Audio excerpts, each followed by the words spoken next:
Class 12 প্রথম unit ভূগঠন পাত ভূগঠন তত্ত্ব।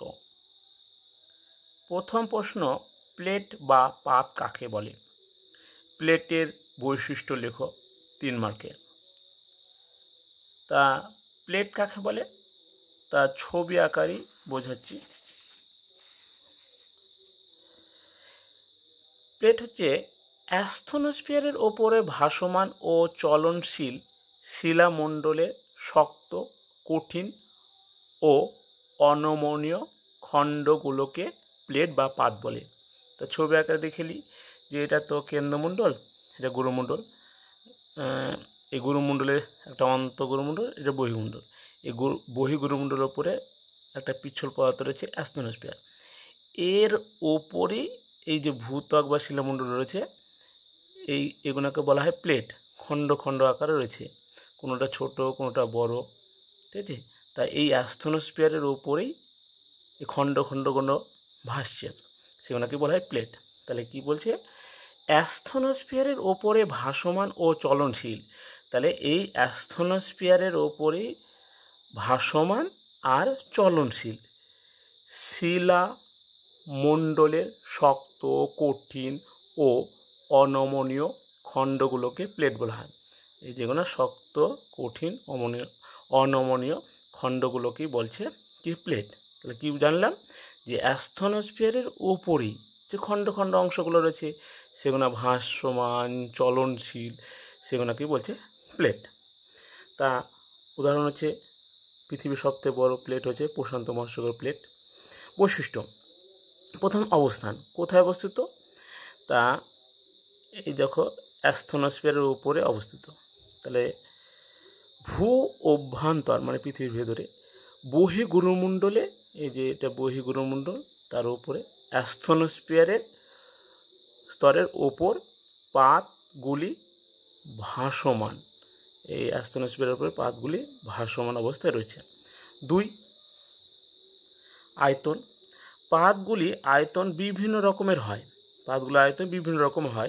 পাতগুলির আয়তন 1 লক্ষ থেকে 10 কোটি বর্গ কিমি পর্যন্ত হয়ে থাকে। এ দেখো বিভিন্ন রকমের হয়ে থাকে। দেখো কোনোটা বড়, কোনোটা মাঝারি রকম, কোনোটা ছোট, তাহলে বিভিন্ন রকম হয়ে থাকে। তারপরে গভীরতা। পাতগুলির গড় গভীরতা প্রায় 100 কিমি। তবে মহাদেশের নিচে পাতের গভীরতা প্রায় 150 কিমি এবং মহাসাগরীয় নিচে পাতের গভীরতা প্রায় 70 কিমি পর্যন্ত হয়ে যায়। দেখি গভীরতা, এই যে এটা কেন্দ্রমণ্ডলের গুরুমণ্ডল, তো তাহলে এইটা হচ্ছে শিয়াল বা মহাদেশীয়। এটা দেখো ভূপৃষ্ঠ থেকে কত গভীরে গুরুমণ্ডলের দিকে ঢুকে আছে, সেটা হচ্ছে 150। আর এটা সমুদ্র তলাতে যে ভূখণ্ড রয়েছে সেটা মহাসাগরীয়, সেটা হচ্ছে 70। তো এখানে বললাম যে পাতগুলি গড় গভীরতা প্রায় 100 কিমি, মহাদেশীয় নিচে পাতের গভীরতা প্রায় 150 কিমি। তাহলে মহাদেশের নিচে 150 কিমি আর মহাসাগরের নিচে 70 কিমি হলো। এবার গঠন। পাতগুলি শুধু মহাসাগরীয় এবং মহাদেশ ও মহাসাগরীয় উভয়ই মানে 2 রকমই অংশ নিয়ে গঠিত হতে পারে। তাহলে শুধুমাত্র মহাদেশ নিয়ে গঠিত, ঠিক আছে, শুধুমাত্র ধরো মহাদেশ নিয়ে গঠিত হলো। আবার শুধুমাত্র মহাসাগরীয় নিয়ে গঠিত, আবার মহাদেশ আর মহাসাগরীয় অংশ নিয়ে গঠিত। তারপরে ওজন। গ্রানাইট জাতীয় শিলা গঠিত মহাদেশীয় পাতের ঘনত্ব কম বলে এগুলি হালকা। তাহলে এই মহাদেশীয়টা গ্রানাইট জাতীয় গঠিত বলে দেখো এই কণাগুনা সব ফাঁকা ফাঁকা, সেই জন্য এটা হালকা। আর এইটা মহাসাগরীয়, এটা ব্যাসল্ট শিলার দ্বারা গঠিত বলে এটা ঘন বেশি। তাহলে এটা কি ব্যাসল্ট জাতীয় শিলা দ্বারা গঠিত মহাসাগরীয় পাতের ঘনত্ব বেশি হয়, এগুলি অপেক্ষাকৃত ভারী। তাহলে এটা ভারী, কেন আমরা জানি যত উপরের দিকে থাকবে সে হালকা হয়, আর যত নিচের দিকে নেমে যাবে তত ভারী হবে, কেন্দ্রের দিকে যত যাচ্ছে তত ভারী হচ্ছে, ঘনত্ব বাড়ছে।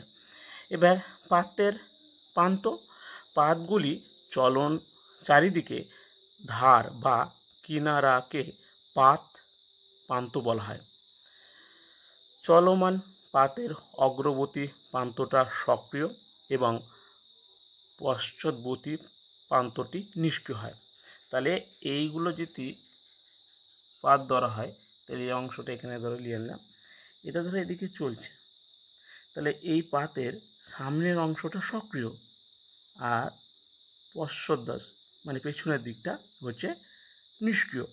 আর এই যে পাতের চারিদিকে যে সীমানা দেখতে পাচ্ছি ওটাই হচ্ছে পাত প্রান্ত। তাহলে কি জানলাম, যে পাতগুলি চারিদিকে ধার বা কিনারাকে প্রান্ত বলা হয়। তাহলে এটা চারিদিকে অংশটা প্রান্ত। তাই পাতের এগিয়ে যে ছিদ্রটা সামনে সেটা সক্রিয় আর পেছনটা হচ্ছে নিষ্ক্রিয়। তাহলে এই হলো আজকে পাত কাকে বলে ও পাতের বৈশিষ্ট্যগুলো, 3 মার্কের। এরপর আবার পরে ভিডিও